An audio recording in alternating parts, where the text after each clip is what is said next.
Broadcasting from the business capital of the world, this is the Podcast Business News Network. Welcome back, everybody. We are weeks away from the start of the holidays, and with that comes entertainment, people coming over, dining, and all of that. Many of us starting to think about that. How's that going to look? How are we going to set that up? Are we going to be lugging in that plastic table from the garage again and putting a tablecloth on it? We're going to talk with an interior designer today about, I'm going to call it best practices for your dining area when you're hosting. There's a lot of do's and a lot of don'ts. And if you're thinking about making changes, maybe this is the time to do it with the holidays coming. Mary Jo Major joins us once again. How you doing today? Hi, Steve. I'm doing great. Wonderful having you back here. And this is something I think a lot of people wrestle with. And now that, COVID is clear. By the way, I don't have COVID. It's just a cold. I don't worry. I didn't have any assumptions. No masks needed. That's right. Either way. Right. More of us are getting together. More of us are socializing. And when it comes to dining, I mean, it's a focal point, everybody getting together. What's your first thought about the dining area? Well, my first thought, I mean, that's an interesting question, actually. The first thought I think about is, does it have a personality? Does it have like a little bit of its own thing going?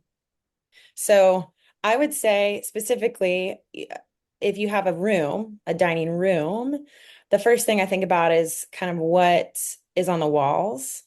And to that extent, what color may or may not be on the walls. So I think a lot of dining rooms these days, especially, people are doing more exciting colors, bolder, brighter, or just, something that feels a little different than kind of the box that we used to think of long ago. But I do have a few paint colors that I call like my no paint colors, the colors that I wouldn't necessarily go to first in a dining room.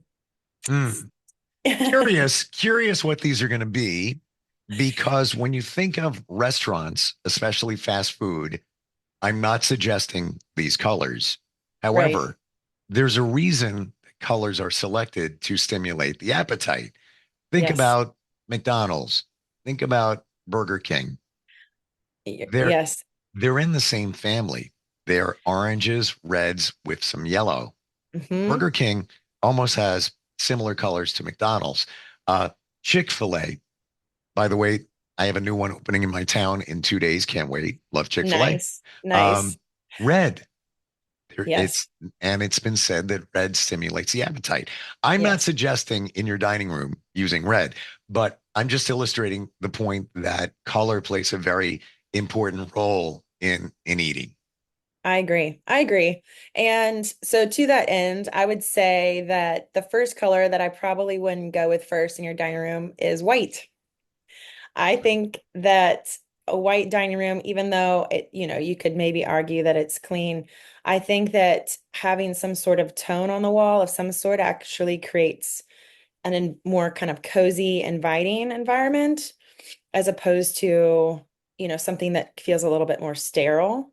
So the first color I would probably avoid is white. And I want to I want to clarify that this means like a stark white, right? Like this isn't a super, soft, like warm ivory. This is like a piece of paper.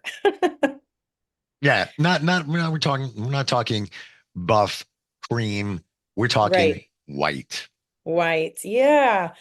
And, that may be controversial with some, but I think that's a color I wouldn't necessarily pick.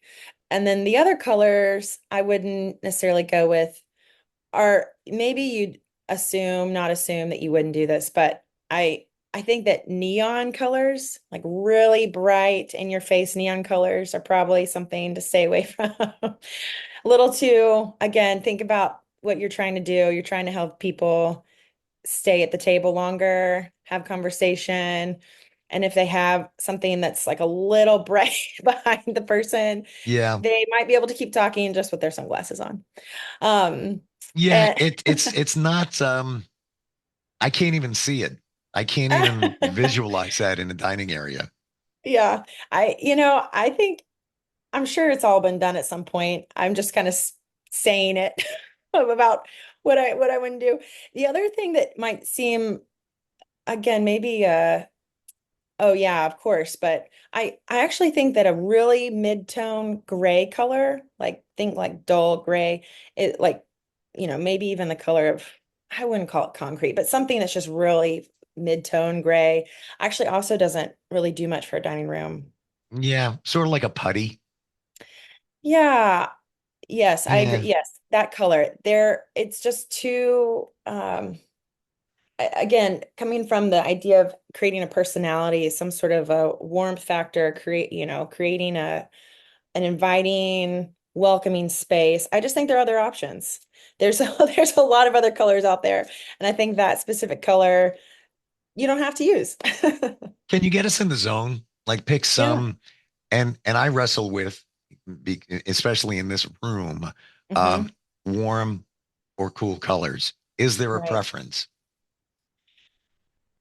So I think about things from a more of a holistic standpoint, right? So depending on what other colors are in the rest of your house are maybe kind of where I would lean. So for example, I just had a friend, we were talking about her own dining room and she doesn't have a ton of color. We're kind of introducing more and more color. And she has kind of some deep jewel tones. And so we talked about having like a really deep kind of green color on the wall because it would help balance out these other colors she has while creating kind of a different, again, a personality. So it doesn't feel kind of like the same thing you see all throughout the house. So I would say that whatever your happier colors are, pick something in that field. So I think if I'm not mistaken, don't you like tropical colors, Steve? Is that Do right? I do? Yeah. So then I would ask, okay, so if you like tropical colors, then you can go one of two ways. We could do something a little bit lighter on the walls. So maybe like a pale yellow or maybe a fun peachy color. Or I think if I'm not mistaken, you like more of the teals. So you can go maybe even a kind of a lighter teal color. Or lately, a lot of people are wanting the more kind of moody, dark, kind of a little bit, it feels like a little bit of a hug, if you will. So they'll go on the opposite end of the spectrum. So they'll go like the really deep tones of that color. Is that okay in a dining room? Yeah, of course. Okay. I think as long as you can see your food, right? Funny you should say that. Funny you should say that. I was at a restaurant last night with my son, and Uh-huh. I loved the table lamps. They were Oh, rechargeable, and it was just a base with a stem that went up and a top. But the cool part was it focused the light down, so it wasn't in your eye or anything, hmm. and it wasn't like just a little, electronic candle really does Right. nothing. It illuminated really well. I was like highly impressed. I'm really glad you brought that up. I think that lighting in a space plays a huge part, especially in a dining room, Yeah. and feeling like you can see what you're eating, but also, again, creating the ambiance you want. So whether that's, I mean, if you want to have, let's just say like a Saturday lunch, big gathering, and you want everyone, that you can't really create, you're not going to be able to create what you could probably in that restaurant, right? Like it's going to feel lighter, but I do think that having different lights on or off or on a dimmer really still make a difference even during the day. And to that end, I think a lot of people when they move into their homes, specifically like the main light over their dining room table, I don't know. What do you say? 50-50 people like it. It goes with what they have. I feel that it's the second thing somebody does. It's got to have that big chandelier, got to have that Yeah. big light over the table, Yeah. which if you didn't, what would you do? Well, it is a focal point, whether you want it to be or not. It is kind of part of the what you see when you look at a table. Yeah. So yeah, I think I like to think of it more of how formal you want it to be, and that kind of dictates the fixture. So if you want it to feel Mm. really formal and more traditional, then something that does have some more oomph to it, it's more grandiose. It has, it's wider, maybe it has glass on it. And then if you want it to be a little bit more, I would say sleeker, thinking about it from kind of a more sculptural element. I think a lot of times people will just think of the standard chandelier where it just kind of comes down and kind of loops up to the different lights. Hmm. And there's so many other light fixtures now. There's some that even look like branches, where they have, or they kind of go up and down with little things coming from them. Or I've seen it where there's these circles, these open circles, and they'll have, it sounds maybe weird to say, but it has these little birds on it. And they almost, it's like this whimsical kind of modern element. So I just think that there's more to a chandelier, more to the focal point than just the kind of what you think of when you close your eyes and think of what goes over a dining room table. Well, I guess one thing's for sure. We need it. We need light. Yes. So something Yes. something has to, and you have, the electrical hookup typically above the dining room table Hmm. anyway. So it's gotta be something, but I guess it really depends on the level of sophistication, depending on your room. But Right. I want to go back to a word you said before, and I think it's key. Personality. Yeah. Personality. Do you feel that many dining rooms or dining areas are lost? They don't have personality. There's no direction. Yes, I do. And it's Mm, part of the reason why I get brought in a lot of times specifically for a dining room because I know people know that it should be like what we just talked about, inviting, comfortable, cozy, but there's so many little elements that can make that happen or not happen that a lot of times people will kind of look at it and say, I don't know what's wrong. I just know that it's just a table and chairs. And I don't really know how to get it to feel the way I want it to, but I need help. And so that's where we'll start talking about this personality and this atmosphere and how they want it to feel. And what I think sometimes get stuck in the dining room discussion is not just how many people you want at the table and, how much the lighting, but kind of what I do think that there needs to be something on the walls. And this could go for even if you have an open concept. I think a lot of people will have sometimes their dining room in the middle of, like, just say their kitchen and their living room. And so they say, well, we don't really have a wall. And that is usually true, but there's sometimes even a kind of a side wall that if you stand at a table, you can kind of see behind. So it kind of depends on the proximity of the layout of everything. But I do think that the wall also has that what you put on the wall also makes a difference in this personality discussion. I I believe it's the little things that make such a difference. Like for example, I've seen on dining room tables, and Yeah. they and you could take this either way, whether it's more formal or not, but Yeah. candles, candlesticks, and the candles in colors, and Yeah. a bunch of them just I was like, whoa, what a nice little pop of color. Yes. Candles are having a moment too, Yeah. especially I don't know if you've seen people are starting to do hand painted candles. Have you seen this? No. Like these tapered candles with little designs on them. Yes, I love something in the middle of a table that isn't necessarily you could flowers I always love in general, but having something that's kind of you don't have to worry about if it's watered or not, like candles is a great way to kind of change up the personality of the table. Or even kind of you mentioned it earlier when you bring out the plastic table because or the folding table, but tablecloths, I think that that Mm. also can kind of change up the way you see the room. So it's those the table linens of the past are coming back.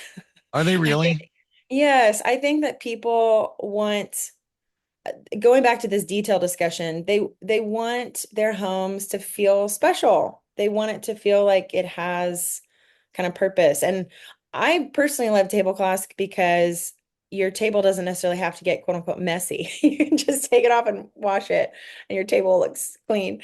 So I love I love that aspect of it, but also that it creates a different environment depending on what kind of tablecloth I have on it. What are some of the other things that we can do that are more simple, like candlesticks? Yeah. Minimal investment, different colors if that supports you. Tablecloth. What a difference Mhm. adding the right tablecloth with some of the right linen around it, like Yes. pops it up. And, Yes. if you don't want to go formal, you can strike a nice balance in between that. Yes, you can. Absolutely. There's a lot of things out there that are a lot more casual. When I say tablecloths, I'm not talking like some damask, some very intense pattern that's like on silk. I'm talking about something that's linen maybe and just kind of simple. You can get them at you can get them at Marshall, you can get them at Target. You can get them a lot of places. They're not necessarily the fine places. The other things I would say that you can do to kind of I would maybe say like jazz things up is kind of going along the same lines as the tablecloth is to just kind of add some more extra linens or coasters, some sort of something for people to Mm, put their drinks on or their plates on. Or I really actually the rechargeable light you mentioned earlier, that is those are actually really affordable. That is a my really great gosh. way Yeah, it to was, add to your table. and this was a casual restaurant, not like super casual, but in between. But Right. it was gold. It was And gold toned. they're really they're under I think they're around 20 bucks or 30. I mean, they're pretty affordable. Yeah, and you can get them on in a variety of places, but Sure. yeah, they are cool. And they're really cool because you can move them. So if you decide to go outside, you can just bring your little light with you and put it on your side table in your patio. And So, and they last a long time. Like they mhm. must it's got to be going from probably 4 p.m. until like 11. Yes, that sounds about right. I think I've heard anywhere from the 6 to 9 Yeah. hours of time. And I know even nowadays some of them are being made with rechange or light bulbs that are chargeable. So I know some lamps that are rechargeable, it's the light bulb itself that you kind of have to swap out with another light bulb that's already charged if you Oh, okay. I never that. thought of that. Huh. Yeah, yeah. But the little ones for the table, yeah, they're great. They're just great to have, and you don't have to worry about anything catching on fire. Mm. And they do create a different, you know, extra element on the table that is really nice. There was an element of class because it had a gold tone to it, Yes. and it was so functional. Like, and I looked over at the table next to me where it was off. Nobody was sitting at that table, Hmm. and what a void of light. Like we could see what we were eating, but it wasn't overkill. Um, Right. Personality. Any Yeah. other thoughts to add personality to your dining area? I think you could. It's a little bit like most things. You just keep going if you want. I think that however you serve any sort of food, if you have any sort of kind of buffet or any sort of bar cart, any sort of thing that you kind of have things out on, I do like to have, some extra decorations or even some ways to kind of display food. So thinking about highs and lows, kind of what goes high, what goes low. So for example, this is a little bit of a tangent, but if you have things laid out on a buffet, if you want to maybe create one of the things you have serving on like a pie stand, like something that's higher off the actual surface, something that kind of creates these height adding height in different areas of a surface, whether that's on the table or on the buffet, creates this visual interest. So it's really, I think, a nice kind of surprise to have something that's not directly on the table or on the bar cart, wherever it's kind of it's lifted. And it doesn't have to be everything. It just can be like one little thing. Wow, I never thought of that because right away in the serving area, tray, it's all flat. Mm. Yes. It's easiest to do with things like pies or bowls, Salad, things that aren't maybe even, yeah. you could elevate the salad, whatever bowl you're serving, the large bowl that everybody picks from, elevate Yes. that a little bit. Yes. And you could even do that underneath the tablecloth where you could just put, I don't know, go with me here, a box underneath it and elevate it up so it's got a little bit of height. I think you can totally do that. I think especially if you won't want, whatever that thing is to kind of remain a little bit more off limits if it's in the middle of a table. Yeah, so maybe it's the extra dinner rolls. You don't want anyone to know they're are there. Yeah, having a little bit of the varied interest or varied heights is it creates that visual interest.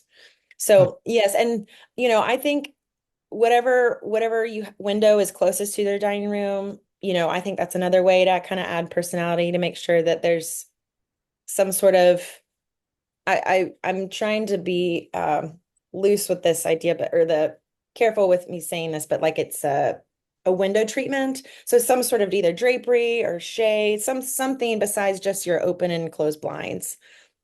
I do think that adds personality to a space. What about on the wall? You mentioned wall before. Um, Certainly pictures, photos, but any rule of thumb there? I love having one of two things, either a mirror to reflect the light from the light source to kind of go back into the space, or a collection of something. So you could have, that could be whatever you want it to be. It could be even basket, something that's even more kind of 3D. But I do like having something, some sort of element on the wall that connects with the space. So yeah, I would say collections and a mirror. If you don't want to go the traditional big, large art piece, because that's the last thing I would say is another option. I'm very careful about mirrors, and I don't know why that is. Not Really? not not superstition, anything like that. Yeah. Um, I don't know why. I don't have a single mirror in my entire home, Really? aside from the bathrooms, obviously. Right, right. In my daughter's room, she has a full standing mirror. I just don't. I don't know why. I don't know. I guess I don't know where to put them. Yeah, I that makes sense. And there are mirrors these days too that are really antiqued or they're really diffused, so you don't really get an accurate picture of yourself or whoever's in front of it. It's kind of blurry or distorted somehow. So maybe that's what you need. Well, You need the funny thing is, before I leave, usually I'll walk in the bathroom closest to the door and look in the mirror. I'm like, all right, yeah, I'm good. I could just put one in the foyer. It would make more you sense. could. You could. That's one of my yes, that You is mentioned that. my You top. mentioned that once I before. did. You I did. did. Hmm. Yeah, that's something that not everyone has, but everyone whether they realize it or not, they would like it. I'm seeing that now. I really am. And I can see it on the wall and how it would add, because I have nothing on the wall in the foyer, it would add some depth. It would add something, you know. Yes, mirrors are great because they really do bring more light into a space and they also create a depth. So you Yeah. actually make the room feel bigger. That's why I know you've probably been in, especially in New York. There's places where they have the whole mirrored walls or mirrors in like this tight restaurants where they'll have the mirrors, which sometimes is weird because you're looking at yourself, but it actually does kind of give this optical illusion of a bigger space. It truly does. And two houses back, when I moved in the, I guess it was the 10, the Okay. entire wall was mirrored. And I, Wow. it just, I took it down. It was just too much. And the room wasn't Yeah. big enough for the mirrors. Yes. Yes. Maybe they were a dancer. Maybe they did I don't practice know. in there. Yeah, the mirrored walls are a very distinct look. I don't recommend it unless there's a real big reason for it. But yes, Exactly. Yeah. it was a thing for a while. I don't Yeah, remember at what point, but maybe in the 90s or yeah. I'm going back to the 80s. I'm going to say Yes. probably late 80s. And let me tell you, it was an interesting experience taking that mirror off the wall, because it I had to get suction cups Yes, with a because it's friend. glass. All right, yeah, exactly. Yeah. Interesting tips. Yeah. I never thought that we could talk for a half hour about the dining room and things to add to it to add personality and make it more inviting. Super cool. Oh yeah. Yeah. Wow. Yeah, hosting I think is one of the main reasons for even having a house, in my opinion, is having people come over and Yeah. enjoy time with you. And so having their dining room feel like that place to sit for a long time is important to me. How do we find you? Yeah, you can find me on my website, riseinteriors.co. Co. super simple. Always great talking with you. I love your tips, your insight, and the way you explain things. It's clear. There's never any question mark. What did she mean? You get right to it, and I love it. Thank you so much for being here. Oh, you're welcome. Thanks so much, Appreciate Steve. it. We'll be right back. Are you looking for even more of the podcasts and hosts that you love? The Podcast Business News Network is proud to announce that you now have even more ways to listen live. Check out the MyTuner Radio, online radio box, and Simple Radio apps on iOS and Android, or find us online. Search for Business News Network on mytuner-radio.com, or search Podcast Business News Network on streama.com and onlineradiobox.com/US. Take your podcast on the go and don't miss a minute of the action.